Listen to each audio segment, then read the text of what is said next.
If you like our video, click the subscribe button to subscribe to our channel and get easy access to new content. To see our full suite of ad-free video courses and training materials, visit us at teachucomp.com. While Access may seem very complex with its multiple object types and various views of each, it does use the same type of design view and layout view for both its forms and reports. This helps to simplify the design process for these types of objects. As mentioned in the previous lesson, the main difference between the two views is that in Layout View, you see the data from the underlying data source while editing forms and reports.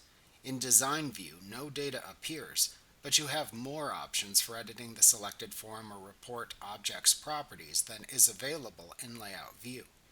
In either view, you can select the form or report objects and then apply general formatting. You can also adjust the size and placement of selected form or report objects, called controls, in either view. To access the Form and Report Design view in Access, right-click the name of the form or report to modify from the listing in the navigation pane. Then select the Design View command in the pop-up menu that appears. Remember to click the subscribe button to see more of our videos.